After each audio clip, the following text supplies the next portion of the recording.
update about the new content in iRacing.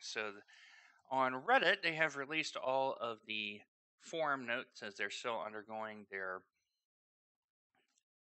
servicing.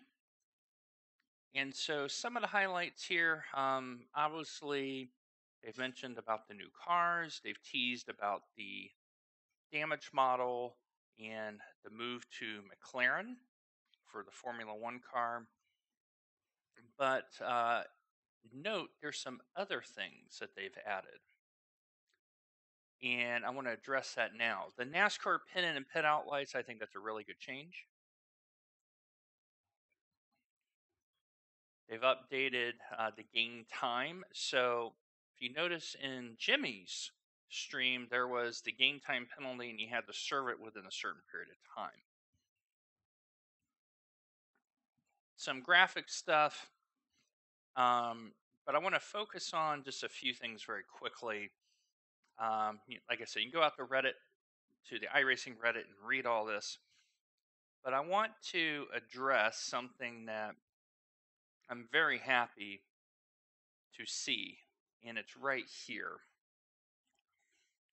So, there's been a problem for a while with sandbagging in the endurance races where you have a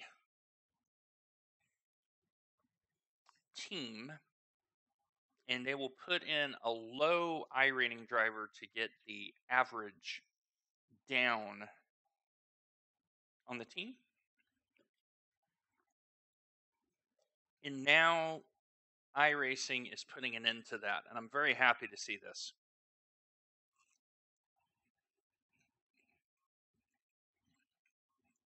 Declaring drivers is similar to what you would have in real life. It is clear that they're now going to use an average, and all your declared drivers must drive their fair share. So the formula is still going to be used, but you're going to have to do that and not have the case where you would register and then that person may or may not drive just to keep you in a lower split. That's going away. And I'm really happy to see this. Basically, there's an example down below in the thread about what the fair share formula would work out in an example. But basically, with this change, they are clamping down on this in a positive way, and I'm very, very happy that they're doing this. And I think, well, now what you're going to see is you're going to see the mid-tier splits segregate themselves out a little bit. Because now, that low IR person you have to get your average down, well, if you have, let's say, 3 drivers for a 6-hour event, they're probably going to have to do a couple stints to keep the fair share green instead of red when you look at the relatives. So, really happy about this change. There's going to be more equity, and what it does is this also provides an incentive for those lower splits. I had a gander at some of the lower splits in GT3 for the iRacing Endurance Series and a couple other series. And in those bottom splits, by weeding out this down weighting of skill, I think you're going to have better racing overall. And now I think it's going to be safer. Really happy about this. So that's the first thing, is the big change. Just like in real life, you must declare your team and You know it's going to be a flat average. You have to do fair share. Really happy about that. And so the next thing that kind of caught my interest about these changes is the classic membership site has changed. And so the beta UI is no longer beta, it is just the UI. So iRacing really pushing forward to put us on this new environment. So some of the things you're not going to be able to do, Time Attack and Paint Shop, as you see, they are updating track maps. So already you have seen a lot of content and stuff like that, but it keeps getting better. So they now add additional AI. They've been programmed. And now let's go to the collision model. So the first thing of note is the duration of time for car-to-car collisions to be re-enabled has been reduced. So all your situations where cars are flying over you and you're within the 2-second interval, and sometimes you do get netcode 4x, sometimes you don't. As one of the streamers said, netcode giveth and netcode taketh. You've gone from 2 seconds and reduced it by 75% to a half a second.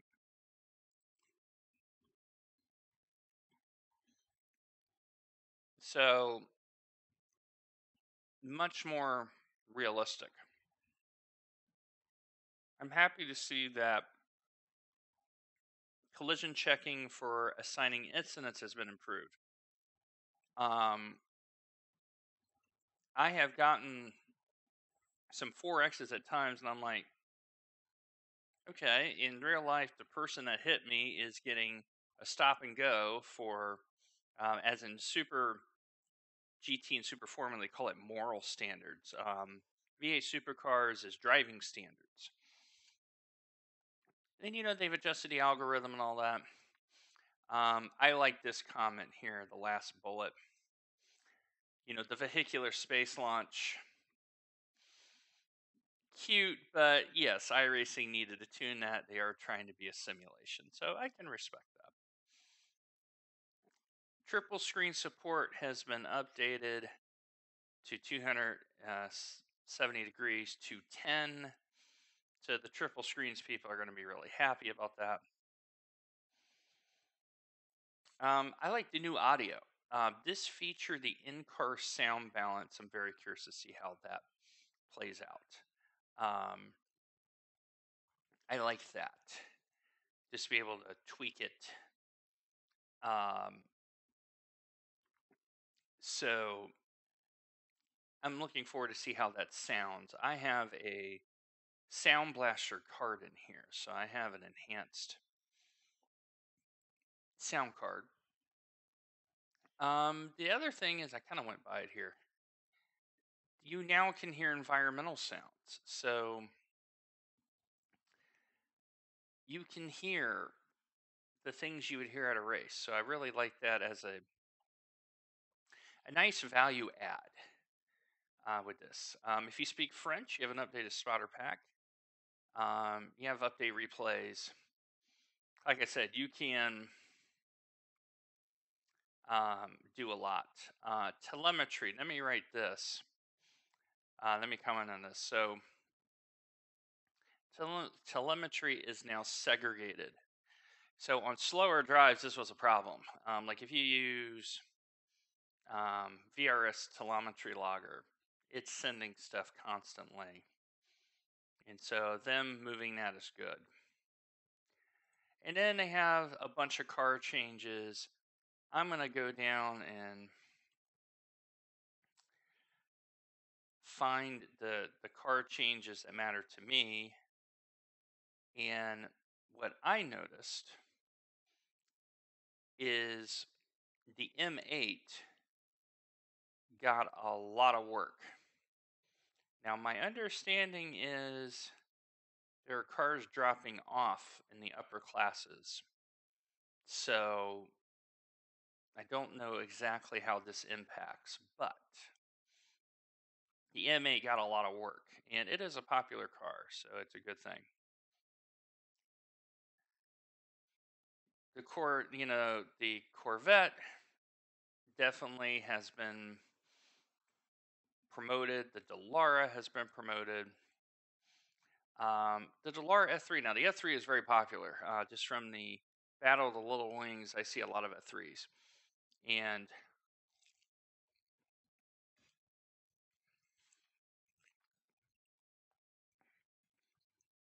the tire damping being increased will make that a little bit easier to drive. So I think that's going to make them happy. The 488 GT3, a little bit of weight, 2.5 kilograms for Americans. A kilo is 2.2 pounds. This is like a 5 pound change. It's not much. But from what I'm hearing from others, this car is much better mid corner, but straight line speed may be an issue. We'll see how that plays out.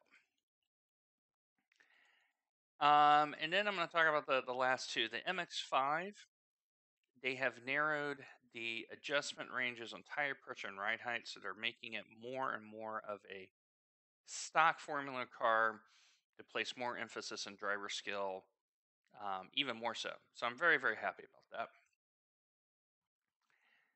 And no changes on the Spec Racing Ford, by the way.